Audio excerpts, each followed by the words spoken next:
antroposfer itu merupakan salah satu konsep dalam ilmu geografi yang merujuk kepada lingkungan hidup manusia. Istilah antroposfer sendiri itu berasal dari bahasa Yunani, yaitu anthropos yang berarti manusia dan sphere yang berarti lingkungan.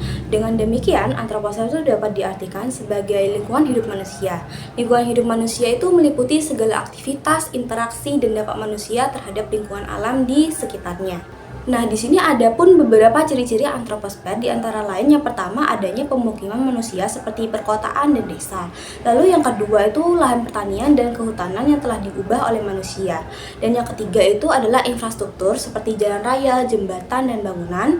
Dan yang keempat itu dampak polusi dan degradasi lingkungan akibat adanya aktivitas manusia. Nah, selanjutnya adalah contoh kasus antroposfer yang ada di Indonesia. Yang pertama adalah overpopulasi, yang artinya adalah sebuah situasi di mana sudah terlalu banyak manusia yang tinggal dalam sebuah lokasi, sementara kapasitas daya dukung dan daya tampung lahan itu sudah tidak lagi mendukung. Sedangkan Indonesia sendiri itu menjadi negara keempat dengan penduduk terbanyak di dunia berdasarkan data dari Badan Pusat Statistik (BPS). Jumlah penduduk di Indonesia itu pada tahun 2022 mencapai lebih dari 275 juta jiwa dengan tingkat kepadatan penduduknya itu mencapai 143,86 orang per kilometer kuadrat. Nah, dampak yang ditimbulkan dari kondisi ini tuh berupa krisis pangan, lalu ketidaksetaraan dalam distribusi sumber daya, dan yang terakhir adalah peningkatan tekanan pada sumber daya alam. Sebelumnya kita sudah pernah membahas mengenai overpopulasi di Indonesia.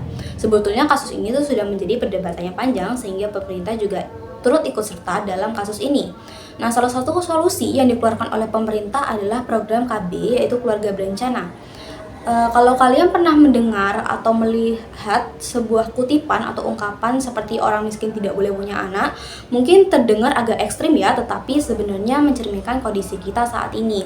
Karena bagaimana mungkin sebuah keluarga yang kesulitan untuk memenuhi kebutuhan dasar dapat memberikan kehidupan yang layak bagi anak-anak mereka, sedangkan biaya kontrasepsi yang mahal seringkali menjadi penghalang, sehingga mereka kesulitan untuk menekan angka kelahiran. Menurut saya, solusi dan upaya yang dilakukan untuk menekan jumlah populasi di Indonesia dapat berupa program subsidi KB, lalu yang kedua adalah peningkatan mutu pendidikan, dan yang terakhir adalah peningkatan pelayanan di sektor kesehatan. Nah, selanjutnya, fenomena antroposfer yang kedua di Indonesia itu ada yang namanya urbanisasi. Menurut Sogo Koyono dalam Abas 2002, pengertian urbanisasi itu merupakan pemusatan penduduk yang nyata akibat dari perpindahan penduduk dalam hubungan sosial kemasyarakatan baru yang dilatar belakangi oleh beragam faktor sosial, ekonomi, politik, dan budaya. Nah, faktor pendorong urbanisasi di Indonesia itu sangat beragam, mulai dari keinginan untuk meningkatkan taraf hidup melalui peluang kerja dan usaha di perkotaan. Lalu yang kedua adalah hingga harapan akan akses hidup yang lebih baik.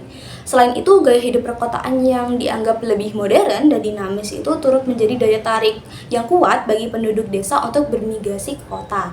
Nah, selanjutnya saya akan menyediakan sebuah cuplikan berita yang berkaitan erat dengan fenomena berikut ini. Kini kita beralih ke informasi lain. Pemirsa, Badan Pusat Statistik merilis data kemiskinan penduduk DKI Jakarta tahun 2017 hingga tahun 2022 mencapai 95.000 jiwa atau meningkat 0,89%.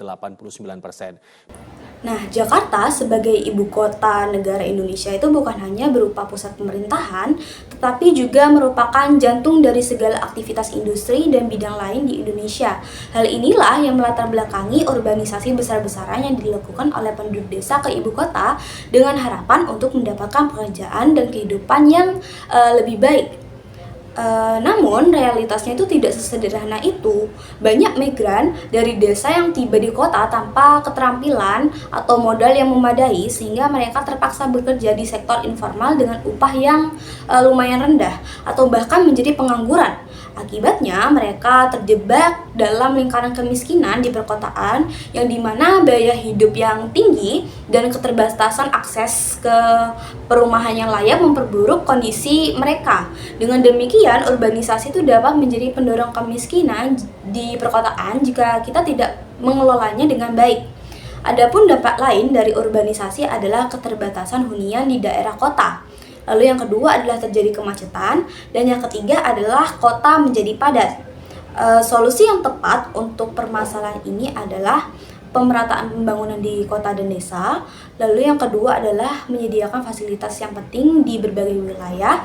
Dan yang terakhir adalah menciptakan lapangan pekerjaan di desa. Nah, selanjutnya adalah fenomena antroposfer di Indonesia. Yang ketiga adalah deforestasi.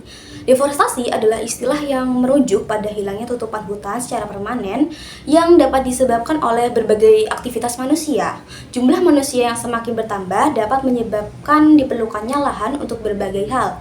Deforestasi menyebabkan hilangnya habitat satwa liar, meningkatkan emisi gas rumah kaca, memicu bencana alam seperti banjir dan tanah longsor, dan merusak kualitas udara. Berikut ini adalah salah satu contoh kasus yang ada di Indonesia dan memang sedang ramai diperbincangkan oleh publik dan internet adalah gerakan All Eyes on Papua. Dukungan dan petisi untuk Papua dimulai ketika masyarakat adat suku Auyu dan suku Moy itu demo di depan Mahkamah Agung dan menolak pembabatan hutan lantaran hutan yang luasnya digambarkan separuh dari Jakarta tersebut akan dibabat untuk dijadikan perkebunan kelapa sawit oleh PT Indo Asiana Lestari dengan luasnya mencapai 36 hektar.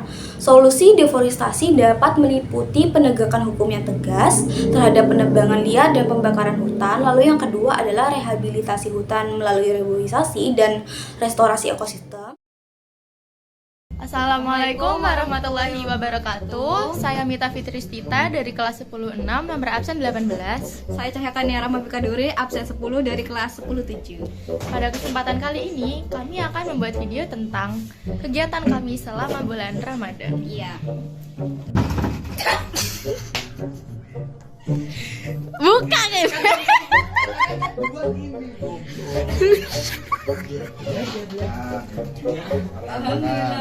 Ya, ini kita pesen makanan di Gojek mana?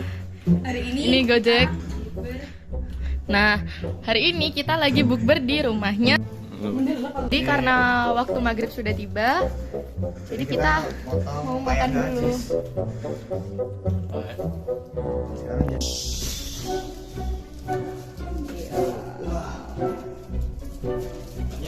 Bombastic side eye.